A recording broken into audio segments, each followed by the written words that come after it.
Il n'y a pas si longtemps, je vous parlais de la NASCAR qui avait couru aux 24 heures du Mans, du Garage 56 et de ce qu'était la voiture innovation. Dans cette même vidéo, je vous donnais quelques exemples de voitures innovation, notamment une dont on m'a demandé une vidéo complète. Alors merci à Grégoire pour la proposition, parce que je vous avoue que là, le cas en cours d'écriture, il est v'là long. Disons qu'actuellement, j'ai autant de lignes que pour mon script sur la Lexus LFA, mais j'ai pas fini la première partie.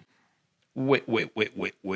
Achetez du Oli pour soutenir la chaîne. Il y a une collab Bob l'éponge en ce moment, vous avez vu, c'est grave cool, que demande le peuple. Surtout qu'entre la F1 qui reprend et mes propres engagements IRL, il se pourrait que le décor change bientôt. Si vous suivez la chaîne depuis un petit bout de temps, vous savez ce que ça veut dire? J'avais besoin de quelque chose de plus léger à traiter. Alors aujourd'hui, on va parler d'une voiture qui a toute ma sympathie parce qu'elle a essayé de faire les choses différemment. Aujourd'hui, on va parler d'une voiture que beaucoup ont surnommée la Batmobile. Aujourd'hui, on parle de la Delta Wing.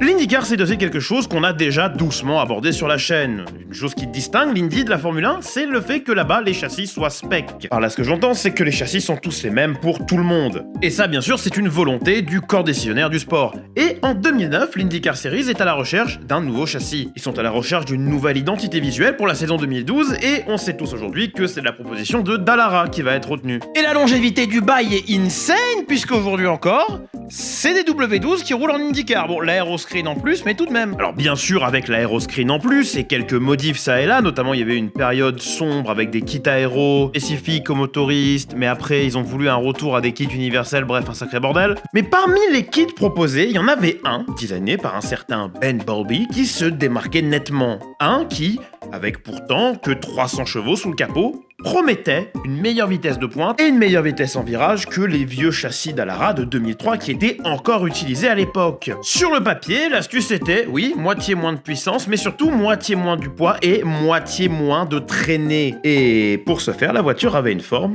toute particulière. Une forme qui, selon certaines sources, avait été inspirée par le Concorde, qui, comme tous les avions qui pètent la classe, était Delta. Bien que c'était pas une aile Delta classique, mais une aile Delta en ogive. Mais c'est quoi Delta? C'est ce que ça veut dire en fait?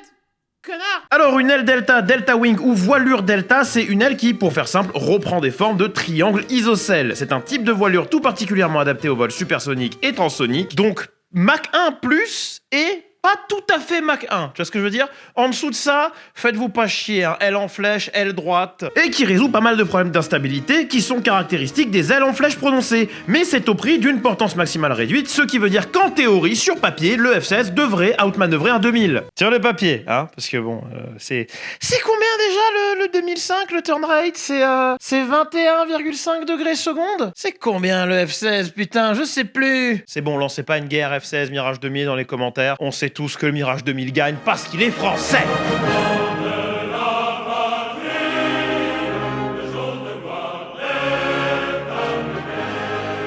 Et je pourrais vous parler des heures de pourquoi les avions à aile Delta c'est le pied, de pourquoi je les adore, vous parler du A4, du Mirage 3 jusqu'au 4000 en passant bien sûr par les Mirage 5 et 50, parler du fait que ça me fasse encore vibrer mon petit cœur aujourd'hui, mais moi je parle de bagnole. Et dans le cas de la Delta Wing, on parle surtout d'une ressemblance visuelle qui est le double effet qui se coule d'une philosophie de design qui cherche à pénétrer l'air de la manière la plus efficace possible. Tout le nez est donc, comme je l'ai dit plus tôt, très étroit pour réduire au maximum la traînée, les roues avant sont couvertes, ce qui est normal pour un proto, beaucoup moins pour une IndyCar. D'ailleurs, dans les renders initiales, les roues sont pas forcément couvertes. Parce que oui, il y a bien deux roues. C'est-à-dire que c'est pas censé être une Reliant Robin Super Sport, le bail. Comprenez que Ben Bowlby, c'est pas n'importe qui. Le designer de la Delta Wing a signé des NASCAR, des British Touring Car et même la Nissan GT-R LM, dont on a déjà parlé sur la chaîne. Il a pas sorti un concept du fond de son cul, il le sait, le concept peut marcher, et c'est aussi ce que pense Chip Ganassi, qui va en partie backer le projet, convaincu par cet avant ultra pénétrant, mais aussi la seconde moitié de la voiture, qui est effectivement plus conventionnelle en termes termes de largeur, d'une part parce qu'il faut quand même caser le moteur quelque part, et d'autre part pour mieux exploiter l'effet de sol, ce qui permet à la Delta Wing de ne pas avoir d'aileron, ce qui permet d'éviter la traînée engendrée par les ailerons et donc de générer du grip à moindre coût. Mécaniquement aussi, la voiture est sur une plateforme qui est en fait assez fonctionnelle, la majorité du poids étant sur l'arrière, oui, même avec des roues aussi petites à l'avant et une suspension qui paraît-il utiliser des composants de VTT, alors j'ai lu qu'une seule source qui validait ça, mais wallah c'est peut-être vrai. La voiture conservait quand même une balance neutrale oversteer, donc neutre sur virage,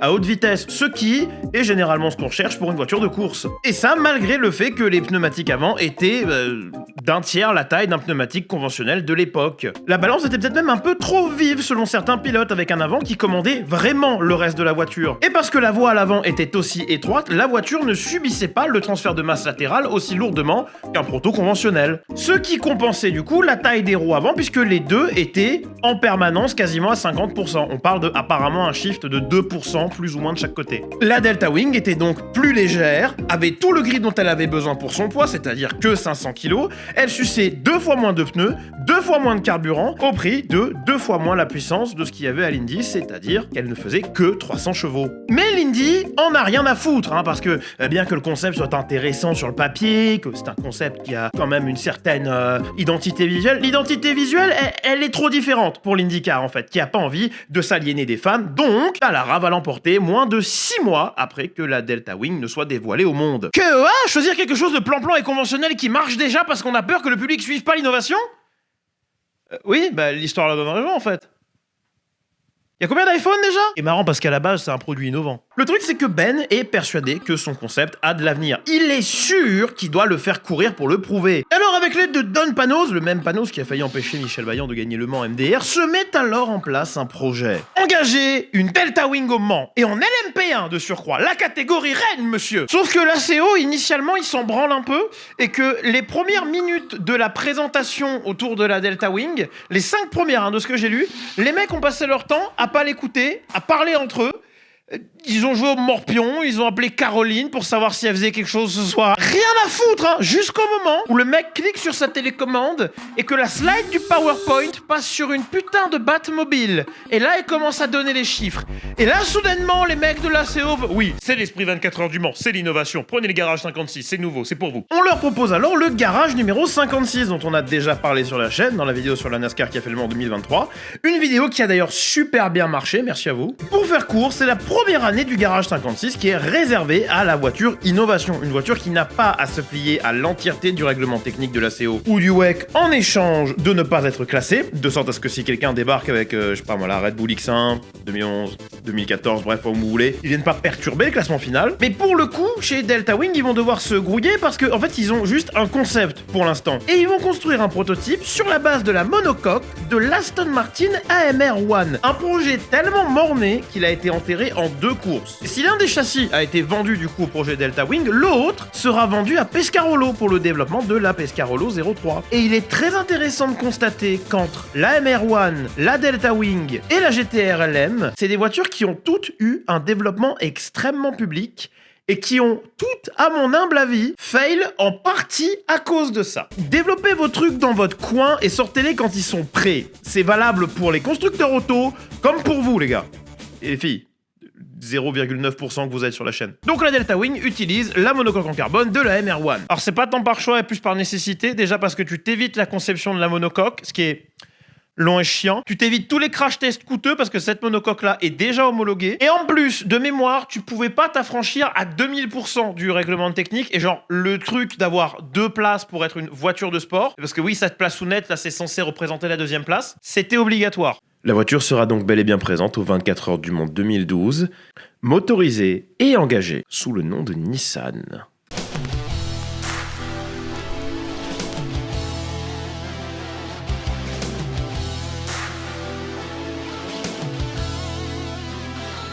Y a malheureusement pas guère plus que ça à montrer, parce que malheureusement la voiture va se faire sortir après seulement 75 tours. J'apprécie beaucoup par contre le fait que le pilote en ait rien à branler et que peu importe qu'il ait tapé fort, il s'essaye de se démerder pour restart la caisse, mais elle repartira pas. Alors que du montage, tu me coupes la zik cool, tu me coupes les images et tu mets une petite musique un peu moody.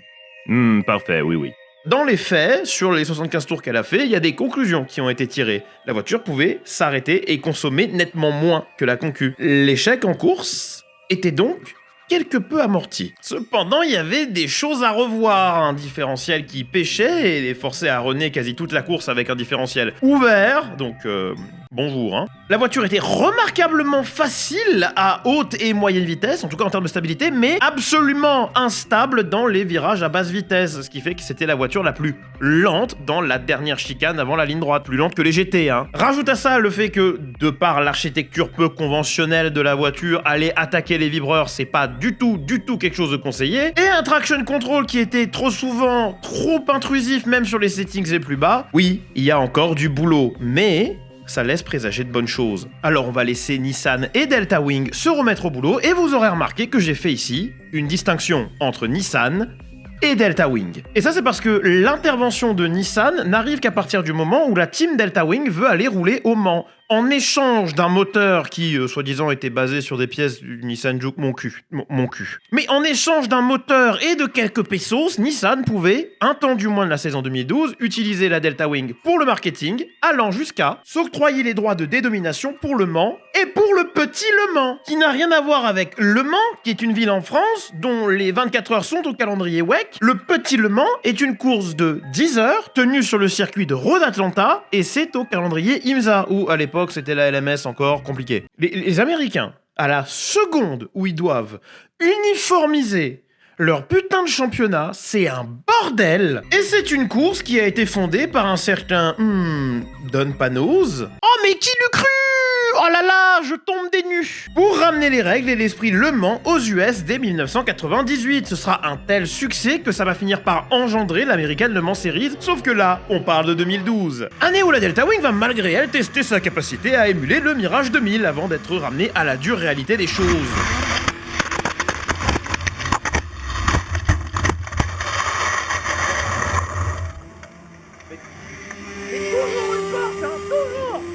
Toute la team va se bouger et rebuild la caisse qui partira bonne dernière, et ça malgré de bonnes qualifications. Mais c'est pas ça qui va l'emmerder parce qu'elle finira 5ème. Certes, aidée par 9 DNF sur un field complet d'une 40aine de voitures, mais quand on compte bien, en fait, seules 4 voitures étaient des protos sur un field de 16 protos, quelque chose comme ça. On se rend compte qu'en fait, il y a finalement un certain exploit, surtout quand tu remets en contexte que de toute façon, on est en endurance. L'endurance, c'est une course à l'usure, et quand tu remets en contexte que Don Panos a été giga zéleux, forçant la voiture à partir en fond de grille, la laissant pas remonter pendant les périodes de safety car, mais au contraire en la forçant derrière. On pourra dire ce qu'on voudra, la voiture était rapide, la voiture était bonne, la voiture avait peut-être même le rythme pour aller chercher un podium, si pas une victoire, s'il n'y avait pas ces histoires de safety car. Et c'est d'ailleurs pour ça que l'histoire ne s'arrête pas là. Oh non! Loin de là. Quoi, est-ce qu'il y a quelque chose ou quelqu'un qui aurait pu vous faire penser que l'histoire de la Delta Wing s'arrêtait là? Parce que c'est pas le cas en fait. Parce qu'en fait, Don Panos, il t'emmerde. Et comme il aimait pas la direction dans laquelle Nissan voulait amener la Delta Wing, il va rompre le partenariat, foutre un moteur de Mazda derrière et courir une saison complète en IMSA avec cette magnifique livre.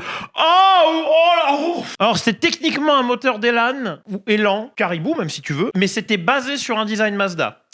Donc potato, moteur McLaren, moteur Nissan. Après la perf pas du tout dégueulasse au petit Le Mans, la LMS, ou à l'époque American Le Mans Series, donc pas Asian Le Mans Series, va étendre son invitation et permettre à Panos de rouler toute la saison en catégorie Rennes. Mais il se trouve que la saison 2013 va pas être ultra clémente pour la Delta. D'un côté, Panos /Delta Wing insérer le nouveau nom ici, a décidé de ne pas rouler la Delta à Baltimore ni à Long Beach, parce que ce sont des circuits urbains qui seraient pas du tout compatibles avec la philosophie de la voiture, et de l'autre parce que la saison va être gangrénée de multiples problèmes de fiabilité. À Sebring, la voiture va DNF après seulement 2 heures de course à cause d'un problème de chauffe, ce qui est fort dommage parce qu'on avait un certain Olivier Plat au volant ce week-end et il est français.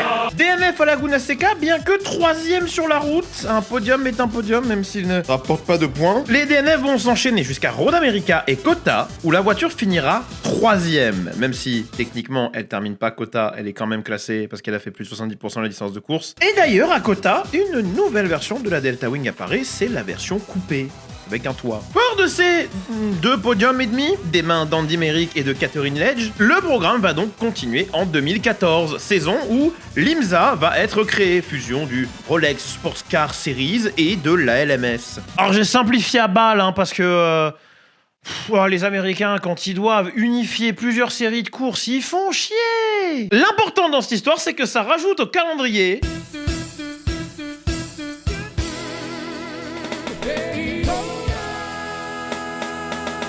Et en vrai de vrai, sur le papier, la version coupée, donc avec le cockpit fermé de la Delta Wing, sur un circuit où réduire la traînée est super important et où les virages basse vitesse sont pas la préoccupation principale, il y a peut-être un gros coup à jouer là. Avec Meyrick et Ledge de retour pour cette saison, on retrouve aussi Alexander Rossi et Gaby Chavez, dont vous avez très certainement déjà entendu parler. La voiture se qualifiera en 7ème position, mais l'info vraiment importante, c'est qu'elle n'est qu'à 1 seconde de la pole. Et ça, c'est un gap qui est largement rattrapable tant la conso est faible. Mais après un départ plutôt faiblard, le fait est que moitié moins de puissance, même avec moitié moins de poids, ça joue. Et une erreur au T1, j'ai déjà vu un incident comme ça me rappelle un truc, mais je saurais pas...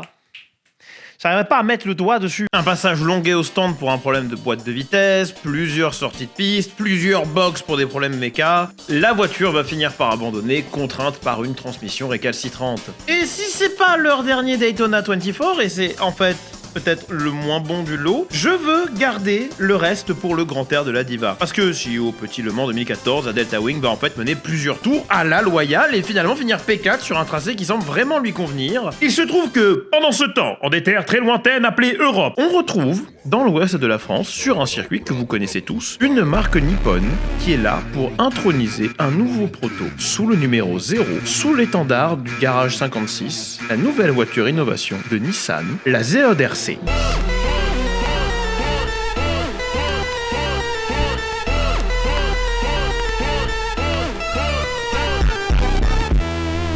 En fait, pendant que Panos est parti exploiter la Delta Wing outre-Atlantique, Nissan, eux, ont décidé que l'idée était suffisamment intéressante pour la développer sans l'accord de Panos, hein, parce que sinon c'est pas drôle. Non, là ils vont le développer de leur côté. En plus, ils font pas semblant parce qu'ils ont embauché Ben Bumblebee. Marrant, ça ressemble presque à Bumblebee. Il lui-même était le designer de la Delta Wing originale. Donc, voyez le... Ouais, gros procès, ouais. Alors oui, du coup, procès bien fort, mais t'éclatez pas parce que Nissan a de gros projets et de bons avocats, t'as Harvey Specter ou Mike Ross. Mais Mike, il sort quand même avec la duchesse du Sussex.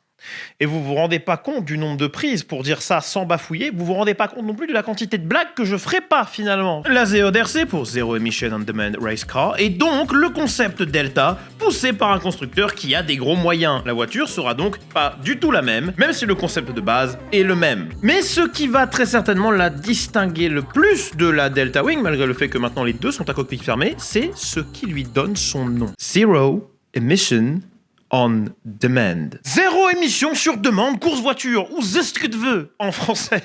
Plutôt voiture de course qui pollue pas sur demande, hein, pour que ce soit plus digeste. Ouais, j'ai casé mon Surface pour en faire un frais de société, fais pas chier. La voiture n'emportait pas juste un moteur thermique, mais un moteur thermique et 2 moteurs élec. L'un produisait 400 chevaux et les 2 autres avaient un output combiné de presque 300 chevaux. Et le moteur thermique avait en plus été revu de 0. T'as compris? 0 Zéode? Ben rigole donc. Parce que si le moteur de la Nissan Delta Wing de 2012 était issu d'un moteur civil soi-disant proche de celui du Juke, le moteur de la Zéode, fameusement le petit 3 cylindres d'1,5 litre turbo, était capable de développer 400 chevaux en ne faisant que 40 kg. Enfin, le bloc assemblé ne pesait que 40 kg. Sinon, effectivement, avec tout l'assemblage autour, on était plus aux alentours d'une centaine de kilos, ce qui est plus vraisemblable déjà. Mais que sur le papier, hein, parce que 3 cylindres, 400 chevaux, 40 kg, ça ressemble beaucoup au BMW M12 M13 qui pesait, sans tout son bordel lui aussi, 45 kilos, et qui avec le Turbal Stage 5 interdit des dieux développait 1500 bourrins. Et si j'ai bien appris un truc, c'est que si la cylindrée est petite et que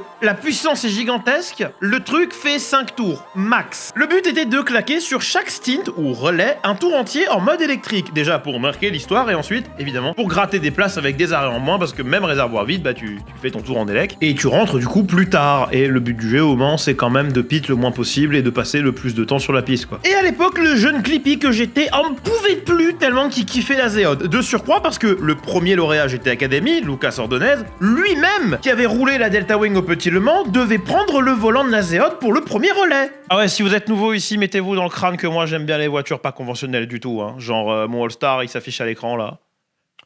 Allez-y, hein, vannez-moi dans les commentaires, y a pas de souci, c'est fait pour ça. Et du coup, ce jour-là, le jeune Clippy, chez son pépé à Saint-Benoît-de-la-Réunion, s'installe devant la télé du salon à 17h pour le départ des 24 heures du Mans 2014. Il n'a Dieu que pour deux choses, les Toyota et la Zéode. Et bon, Clippy, il va vite déchanter quand il va voir la Zéode casser sa boîte de vitesse au bout de 5 ou 6 tours et Toyota, on n'en parle pas.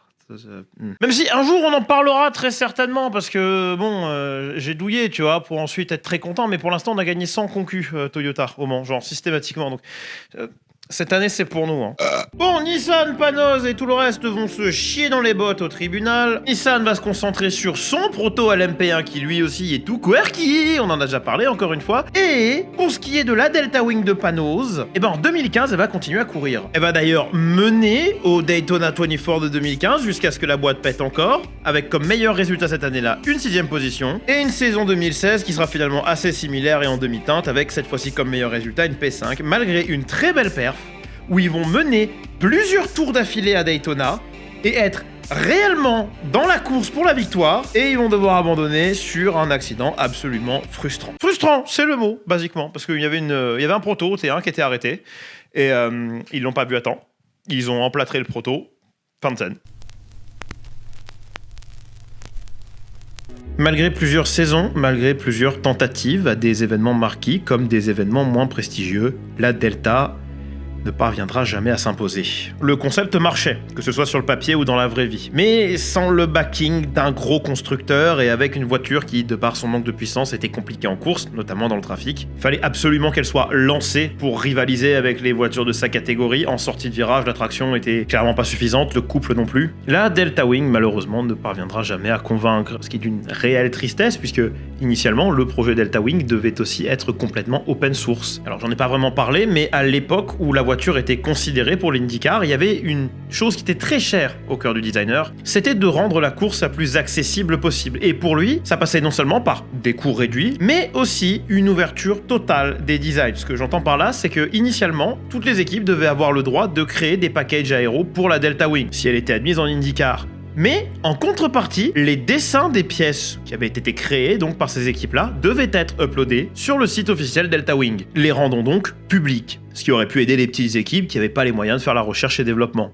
Quelque chose d'inspirant dans le contexte actuel Formule 1, de la Cost Cap et toutes ces conneries, quelque chose d'assez ironique quand on remet en contexte le procès entre Nissan et Delta Wing. Quant à la voiture elle-même, même si elle est unique, même si c'est un concept novateur que j'aime beaucoup, c'est ultimement un échec. On dit parfois que l'échec fait avancer plus vite que la victoire. Et si ici c'est clairement pas le cas, chez Delta Wing ils ont au moins eu la décence d'échouer avec panache.